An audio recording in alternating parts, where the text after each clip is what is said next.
The Denver Broncos, led by Bo Nix in the first-team offense and a smothering defense led by Patrick Surtain, they dominated the Green Bay Packers in Friday's joint practice. We came away impressed, but is Sean Payton's team in a position to be dangerous? We'll tell you why we think that here on today's episode, Locked On Broncos.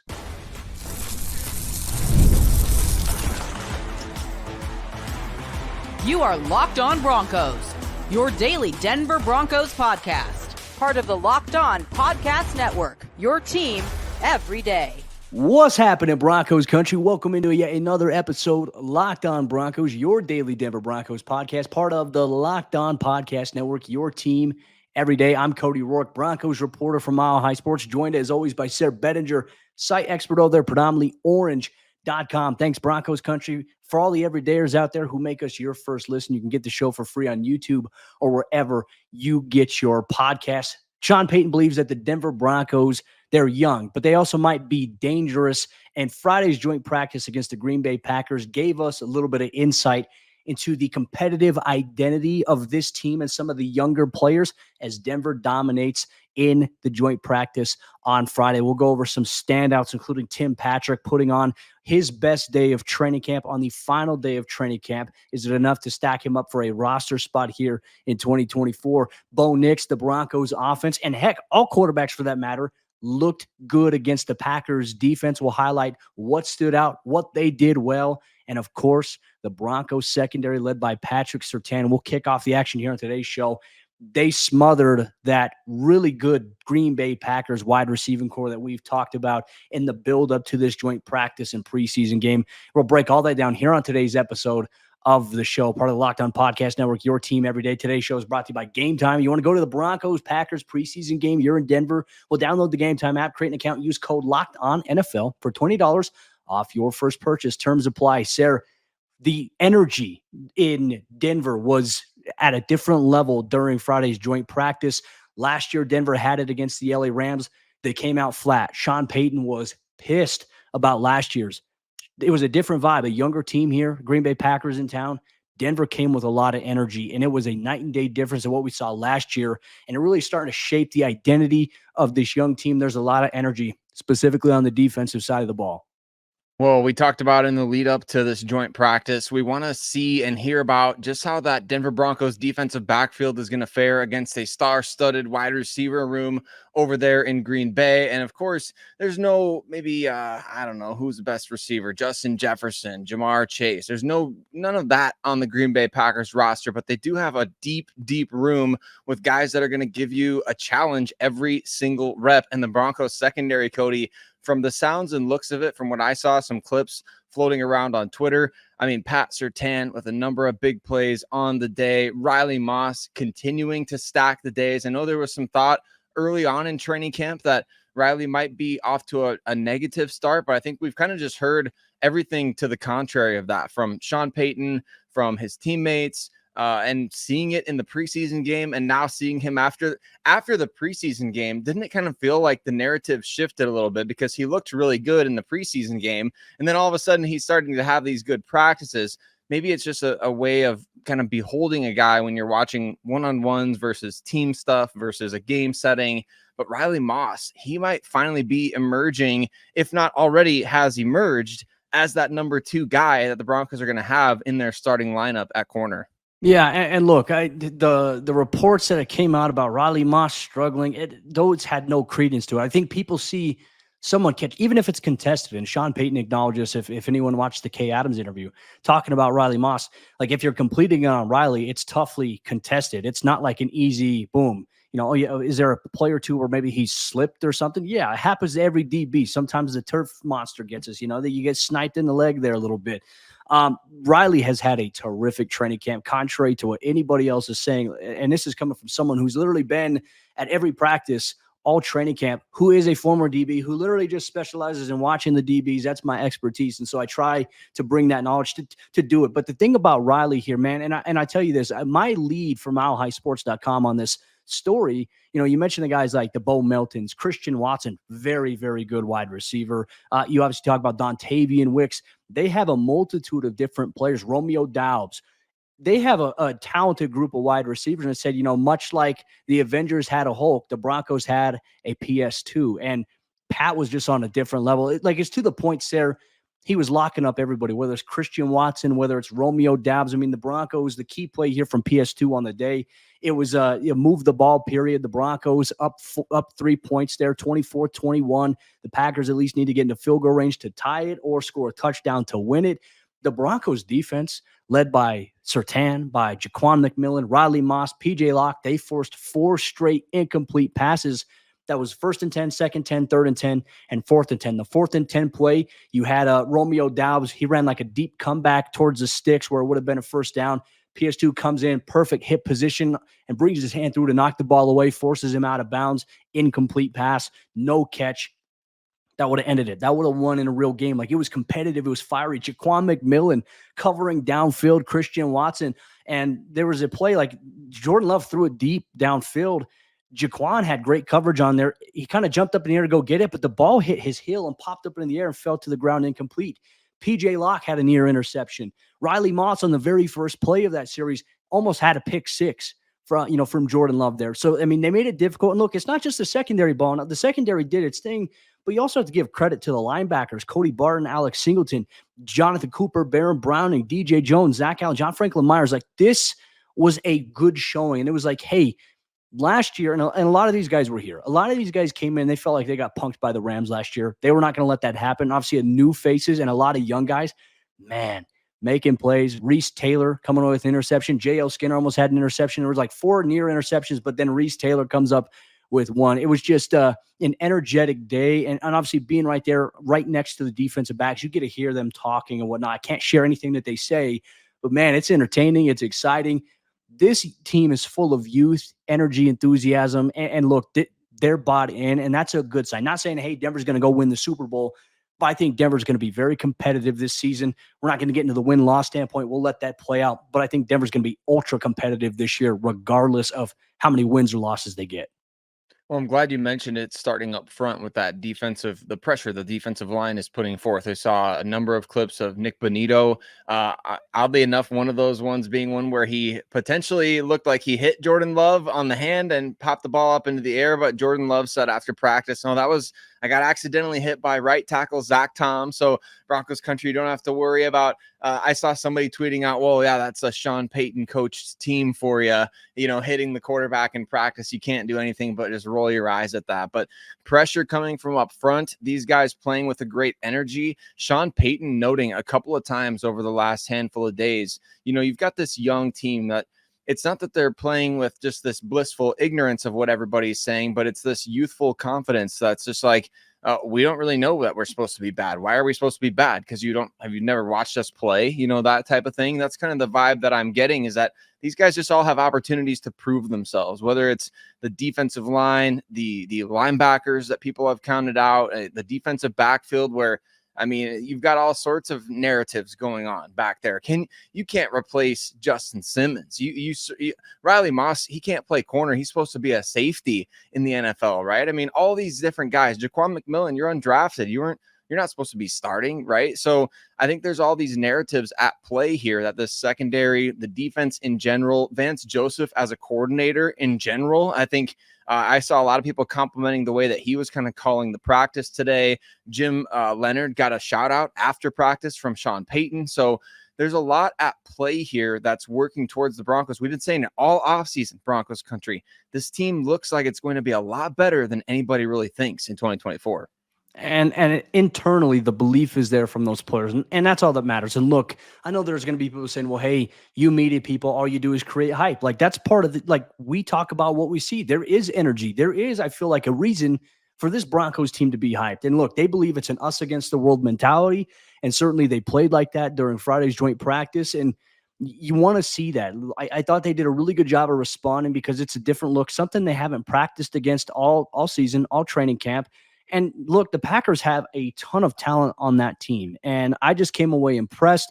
Obviously, there's always going to be areas to clean up. I'll mention one play too. Jaquan McMillian's had probably one of the best training camps I've seen in quite some time, just from an overall consistency standpoint. red zone goal line play here. There was he was lined up in the nickel, obviously. He did a great job of just reading, a route there, reading Jordan Love a little bit in terms of what they were trying to do, him and Romeo Doubs. He almost intercepted Jordan Love right there in the end zone, knocked it down on fourth down, turnover on downs. He's playing the football tight. Guys are coming up and hitting. It's a good sight to see here. I'm excited about the energy that Denver brought to the table on Friday and hope that they can bring that into the regular season. But speaking of energy, the Broncos offense itself also had energy and some flair on the day as Bo Nix got his chance to run with the first team offense against that Packers very, very good and stout front seven. Will highlight what stood out in terms of him, other players here on today's episode, Locked On Broncos.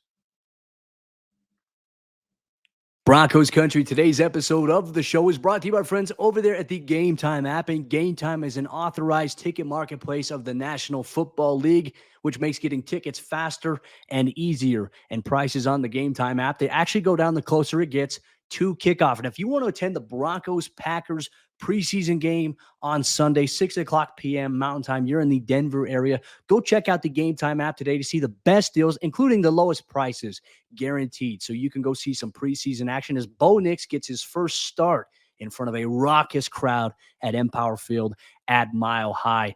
The Game Time app has last-minute deals where you can save up to 60% off buying last minute for sports, concerts, comedy, theater, and more. They have all-in prices where if you toggle this feature, it shows you your total up front, which leaves you with no surprise fees at checkout. And you get access inside the app in terms of a panoramic seat view of what your seat and what the action on the field is going to look like. You get that exclusively inside the Game Time app. So take the guesswork out of buying NFL tickets with Game Time. Download the Game Time app, create an account, use code LOCKEDONNFL for $20 off your first purchase. Terms apply. Again, create an account, use code LOCKEDONNFL for $20 off.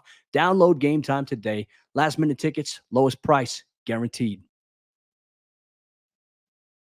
Number 10 continues to look like QB1 out there for the Denver Broncos, but the Bo Nix hype train isn't the only quarterback hype train that's steaming full engines ahead right now. And we're going to tell you all about Bo Nix practice at joint practice between the Broncos and Packers, as well as maybe a little bit of why you should buy into this Zach Wilson as quarterback 2 hype that you may be hearing right now. But Broncos Country, thank you so much for making us part of your day, your first listen of the day, every single day. Your boys, Cody and Sayre, bringing you a fresh episode of Locked On Broncos every day of the week. And a lot of times, even on the weekends as we get into the season, you never know what is going to happen. So what you got to do is you got to subscribe wherever you listen to your podcast, as well as on YouTube, so that you don't miss a single episode of Locked On Broncos. And for your second listen of the day, check out Locked On Fantasy Football. I've got my draft tonight as we're recording this, Cody. Absolutely terrified. I think I'm picking in the middle of the first round, which means I'm picking in the middle of every round, which is the nightmare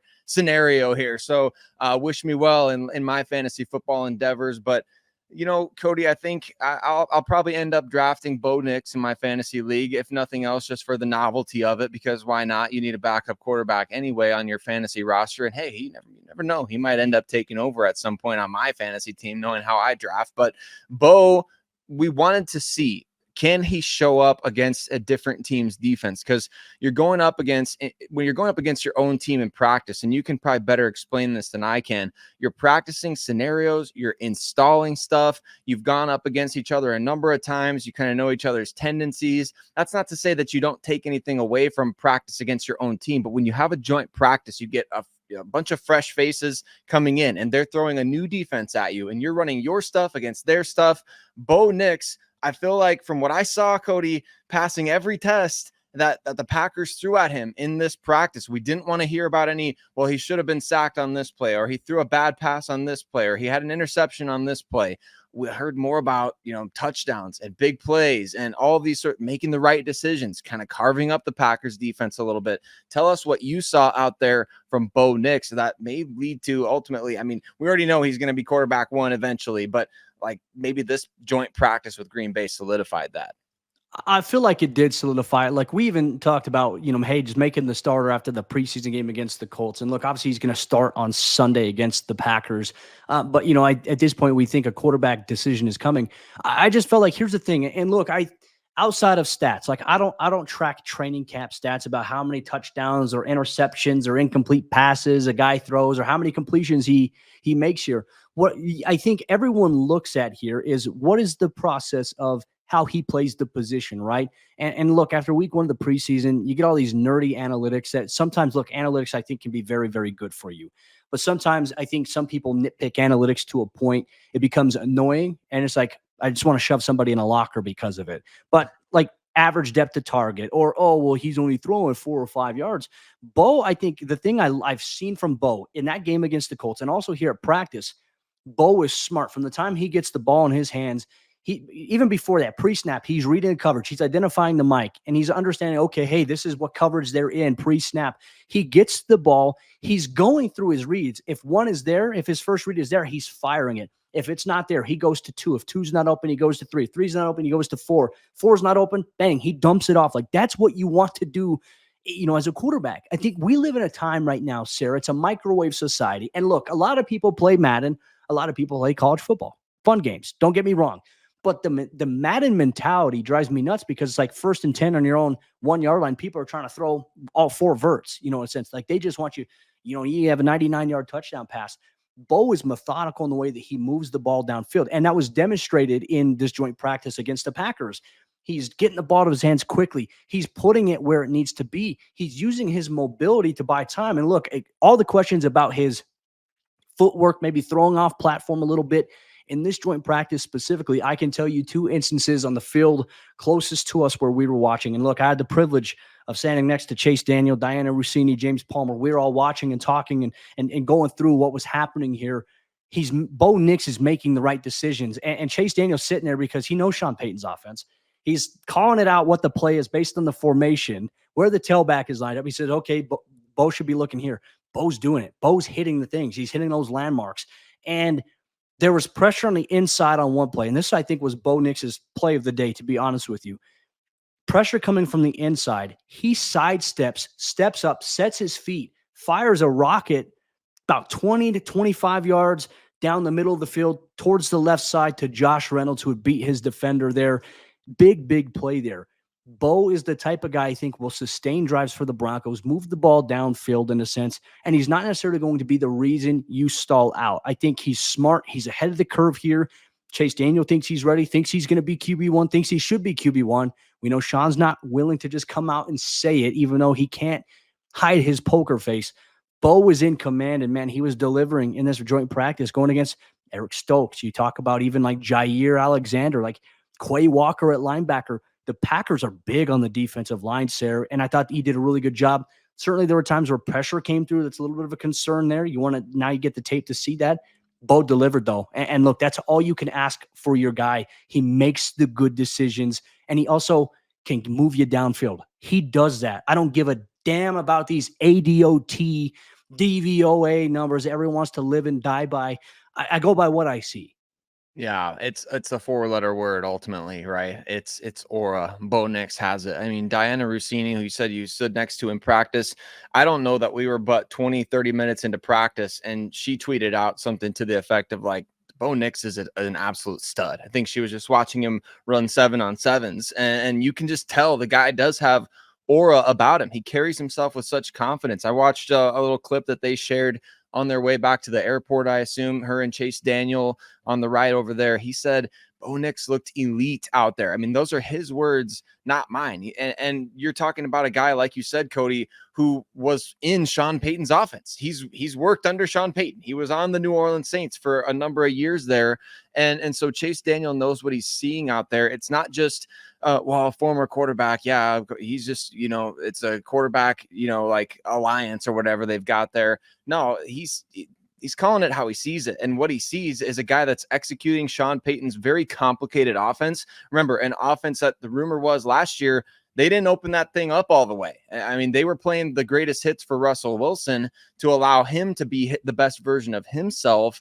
And it wasn't necessarily all the Sean Payton offense. And we saw that frustration boil over. In case you're questioning that, in case you're out there still saying like, no, Sean Payton just can't coach Russell Wilson. He just didn't like him, had a personal thing against him.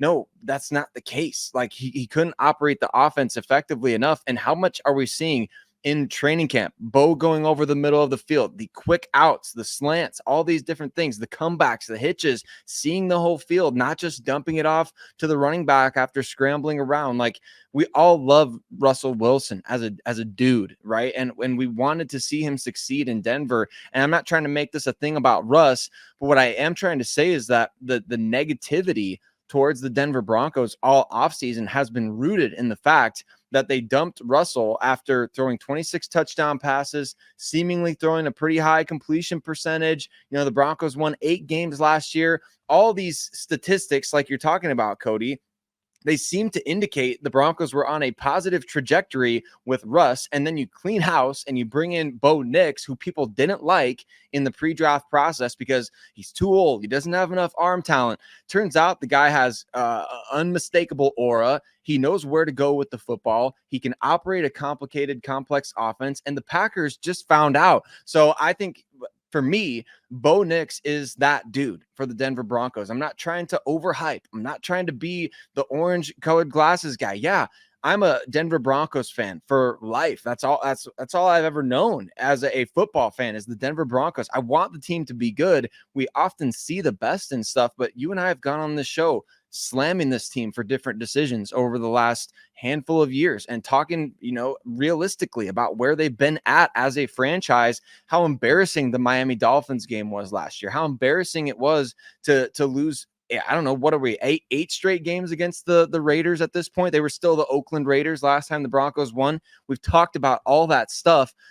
Broncos country has a reason to be excited right now, and it's this guy right here, number 10, Bo Nix. I think, Cody, he's legit. He's got the goods, and he's going to bring the Broncos back to prominence at some point in time. So that's just the way that I'm not trying to overreact to one practice, but these things are kind of been bubbling beneath the surface, and now other people are finally starting to get to see it.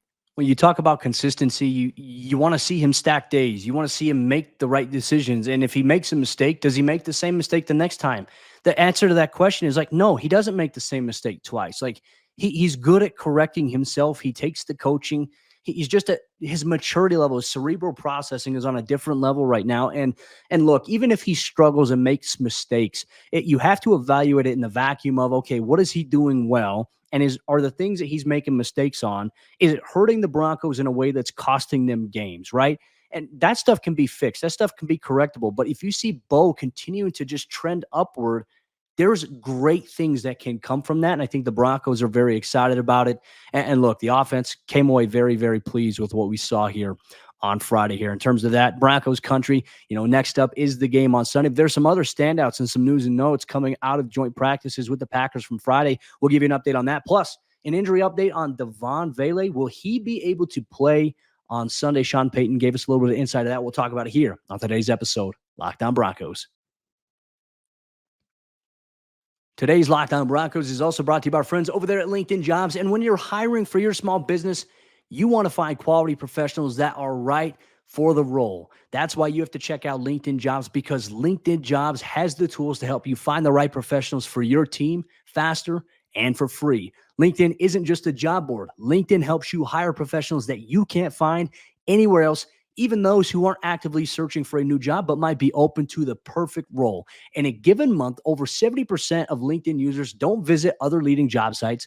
So if you're not looking on LinkedIn, you're looking in the wrong place. And on LinkedIn, 86% of small businesses, they receive a qualified candidate within 24 hours. So hire professionals like a professional with LinkedIn. And LinkedIn knows that small businesses, they're wearing so many hats, and they may not have the time or the resources to hire, but they're looking for ways to make it easier for you, including just launching a feature that helps you write job descriptions, which makes the process even easier and quicker. 2.5 million small businesses, they use LinkedIn for hiring. So post your job for free at linkedin.com/lockedonnfl. That's linkedin.com/lockedonnfl to post your job for free. Terms and conditions apply. As we jump into the fourth quarter action on today's episode of the show, Broncos Country, real quick, want to say thanks once again to all the everydayers out there for making us your first listen. Make sure you subscribe or follow to Locked On Broncos so you never miss out on what's going on with your favorite team. Now, let's get into our news and notes here on the final day of Denver Broncos training camp, a joint practice with the Packers where the Broncos can go into Sunday's game with some momentum and, more importantly, coming away pleased with how they performed in a fully competitive setting against a very tough Packers team who we anticipate will be in that top 5 of the NFC this upcoming season. Let's start things off here with maybe some injury updates. Brandon Jones, safety there for the Broncos, was back on the field in pads 2 days in a row. Now, he didn't do anything specifically outside of some individual movement there, and then he ended up taking his helmet off because really today was a scrimmage mine. It was almost like the Broncos pregame, or like it wasn't just stretch. They did stretch, and then they went straight into kind of like what you would see them do on game days. Like they'd go to their individual drills, those quick mini ones, some physical contact, pads popping. So that's where Brandon did not participate. But good to see him back on the field and ramping things up. No Levi Wallace. He's still out, dealing with a hamstring injury. Art Green, cornerback, still going through the NFL concussion protocol. That was it, though, in terms of players who weren't there, except no number 81, no Devon Vele. He obviously left practice a little bit early on Thursday. All reports come back that he's going to be fine. Sean said he's going to be fine. We didn't see him on Friday, and Sean even hinted that he could play, but didn't really give us any insight as to what the injury was. So good news that Vele is not expected to miss any time here, even though he could miss Sunday's game, hypothetically speaking. I think his spot on the roster is relatively locked up. But speaking of like the roster and speaking of like a guy like Devon Vele and what the wide receiver position in general, Sayre, I think Friday's practice, we saw Tim Patrick have, I'd say, his moment, right? Like I can still do this. Now, look, the catch last week against the Colts was great, but I think going against Jair Alexander, Stokes, and that secondary that they have there in Green Bay, I liked what I saw from him. Several big catches on third down, some third and long situations. Tim looked good. Tim looked like the confident old number 81 that we saw. He's not wearing that number now. He's wearing number 12. It was a good moment for, I think, Tim in this practice to go out there and dominate the way that he did. Well, it was a very appropriate moment for him to do that because we saw our good friend 9 News insider Mike Kliss put out his roster prediction, and Tim Patrick was considered on the bubble, according to Mike Kliss. And he had said that, I think, a day or two prior as well, that he wasn't sure Tim's going to make this roster. And so I did a little looking into that, Cody, and I found 2 different figures depending on which salary cap website you use. Spotrac says that if the Broncos cut Tim Patrick, they save over $7 million. And Over the Cap says if they cut Tim Patrick, it's around $1.6 million. I think the discussion is vastly different depending on which figure is actually the case, right? Because if the Broncos could save over $7 million, you could see a scenario in which, okay, you cut Tim Patrick, it's gonna be a dagger straight to the heart of the fan base, and it could hurt your wide receiver room. But if you like a younger player a little bit more and you only want to carry 6 receivers, you do have to take the future into account. If it's only $1.6 million that you're saving by cutting Tim Patrick, he already took a reduced deal to come back to Denver. He's somebody that can help you. He's somebody that's good for your room. He's a good teammate. Unless you're that worried about losing somebody like, let's talk about Lil Jordan Humphrey, Brandon Johnson, Jalen Virgil. Those are the guys we'd be talking about. David Sills. Those are the guys we would be talking about potentially losing at receiver if you keep Tim Patrick, because like you said, if Devon Vele's spot is locked up, I found it also interesting that Kliss said that Troy Franklin's spot is locked up as well, Cody. And that makes sense because you traded 3 picks, or you used basically 3 picks to get Troy. You said you had a 2nd-round grade on him. You can't cut him just because he struggled with drops a little bit in camp. You got to buy the talent. So he had a good day on Friday. He had a good day in these joint practices. So that was nice to see. He's gaining confidence. It's going to take some more time, though, but he's on the right track.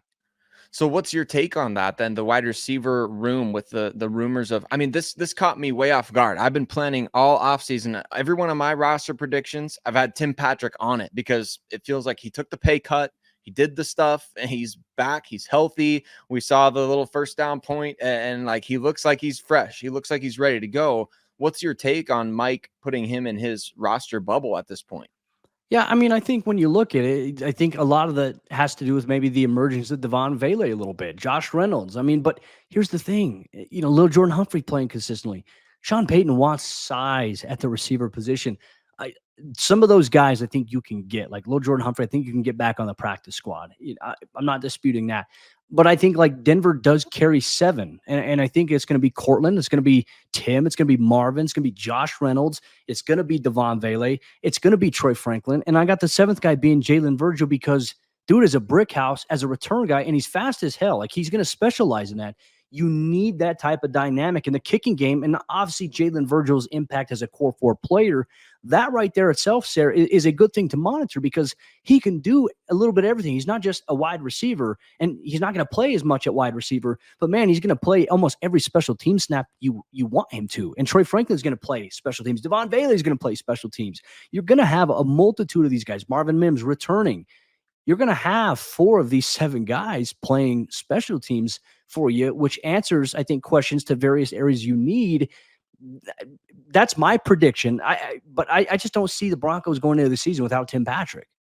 I know that's kind of how I feel as well. It didn't occur to me unless the cap savings is over $7 million. I think that would still be a dagger, but I think you could maybe understand it a little bit better in that case or that instance. But I just don't know if I would do that, Cody, either. I think that would be really tough. But like you said, there's stiff competition there. Also, some stiff competition at inside linebacker. Tell us what you saw out there between Cody Barton, Jonas Griffith, those 2 guys going up against Green Bay's offense. I think Jonas Griffith is doing a tremendous job coming back from the ACL. However, I think Cody Barton has that inside linebacker 2 job really locked up. I mean, primarily it has been Alex and it's been Cody with the first team defense consistently. I mean, I don't think I've seen in the last week and a half Jonas rotate with the ones. I think he's been with the second unit, which isn't bad. That's not a bad thing at all. Like I think Jonas has the ability to step in. If something happens, Jonas can step in and he can play. But I think right now, Cody Barton's experience is something that the team is seeing. I certainly thought he played well in Sunday's preseason game against the Colts. Funny guy, flies around, plays with his hair on fire. Like he and Alex Singleton, I feel like really complement each other. Man, Alex Singleton, in my opinion, he had a pick 6 against Jordan Love. You know, on that play that you talked about, Nick Benito coming through, they thought that Nick hit Jordan Love's hand, tipped the pass up in the air, interception. Alex Singleton return. I mean, and he's a piss missile. He's flying after, he's smacking running backs as hard as he can. It was fun to watch the energy there. That position battle, I think, is locked up. I think Riley Moss has maybe locked up that cornerback 2 spot. You want to see him obviously go out there and play this week. I think it's going to be he and Pat Surtain are going to get the start. Pat's going to play, I think, a series or 2 or a handful of snaps. But primarily it's going to be Riley Moss, and then Damari's going to come in.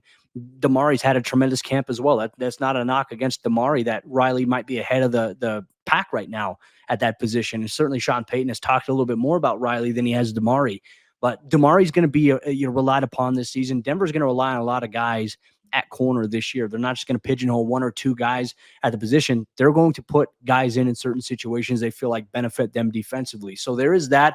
And then I think the last takeaway I'd give here on today's show, Sayre, is Devin Key, in my opinion, has firmly shown himself as that third safety, that number 3 guy behind PJ Locke, behind Brandon Jones. Now, while Jones hasn't been able to practice, it's really been Devin Key getting the starting reps next to PJ Locke. And Devin Key, man, he laid the thump on a receiver here across the middle of the field on the day and forced an incomplete pass. We thought that the guy caught it, made a football move. Key hit him.